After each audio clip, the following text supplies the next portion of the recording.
The incident happened earlier this week near Genoa Township, about 20 miles north of Columbus. Police say it started as a traffic stop, but the driver refused to get out of the vehicle. What happened next was captured in a 3-minute-long video shared by police, and we're going to play part of that right now. Put your hand on the steering wheel. No. What are you reaching for? Oh, whoa. Hey, Get out of the car, man. You got a gun right there. Whoa. Get out of the car. There's rights to this. Get out. There are rights to this. Do you have a consent? There are rights to this. Whoa. Get out. Hold up right there. It's open. My hands are up. My hands are up. No, you got to. This is on body cam. You have a body cam, sir? Put your hands over your eyes. Do you have a body cam? Put your hand over your eyes. Do you have a body cam, sir? Put your hands over your eyes. Body cam, sir. Yeah, you're gonna I will send this dog on you. I will shoot you if you do. Don't fucking drop that gun. You have rights. Put your hand. You have rights too. You have rights too. Don't you dare. You have rights. You can't Don't you shoot me dare. here. This is on Constitution. You know that. Right, you have a weapon, okay? Yes, I Don't. do. And it's Don't. What I need you to do. Hey, you can't listen. grab me on this. Is also unconstitutional. Body cam request. Can you quit yelling so I can talk to you? You have a gun need more for me, units sir. right now. I need you to relax for me, okay? I will shoot you if this possible. That is a threat, and it's open threat. You have no body cam. You know this. He has a My body hands are open. My hands are open. Now, officers say the man drove off after the exchange. He was eventually arrested after a long chase. Now, joining us now is Sergeant Nathan Dennis with the Ohio State Patrol. So, Sergeant Dennis, first, thank you so much for being with us tonight. Absolutely. Thanks for having me. So, Sergeant Dennis, when you see that video, 3 minutes long, we just showed viewers about a minute of this. What is your reaction upon seeing the entire video? Well, once I look at the video, watch the video, one of the things that I've obviously noticed is the restraint that was shown by the officers. Our job as law enforcement officers is to ensure that everyone goes home safely. So just having that restraint in that stressful situation is one thing we pride ourselves on with training that we do as the Ohio State Highway Patrol.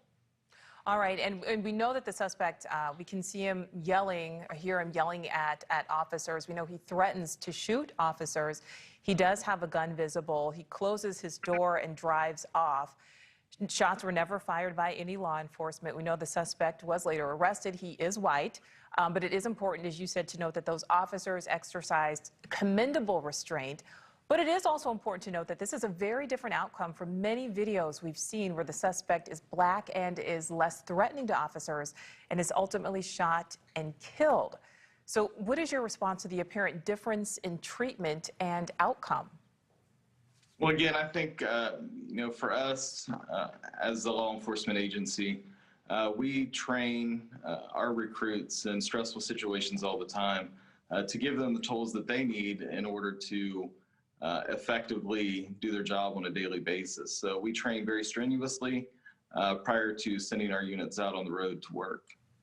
Okay, but even though a suspect is at some points threatening to shoot law enforcement officers and yelling at them and driving off, I mean, it just seems, I think that it's fair to say that many people would see that and say that this treatment is very different than treatment that we've seen on numerous videos at this point.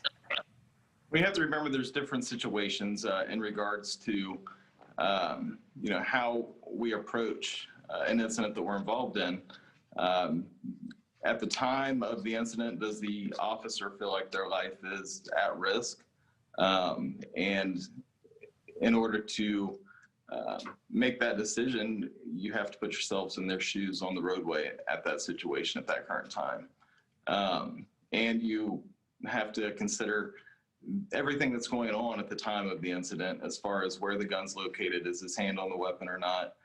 Can we just get him the help that he needs, or what kind of actions do we have to take? Okay. Well, the suspect makes many references. We hear him talk about his constitutional rights throughout the arrest. Can you talk to us about the rights that we do have when we're pulled over, and do those vary by state? Sorry, my lights just shut off. There we go.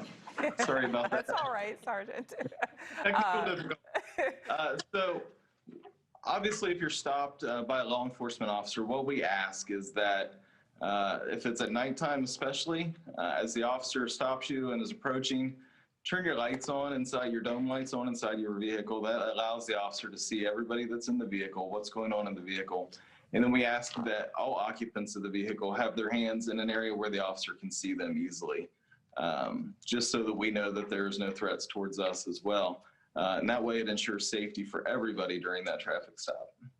All right, Sergeant Nathan Dennis with the Ohio State Patrol, thank you so much for being with us tonight. Absolutely. Take care. Thank you.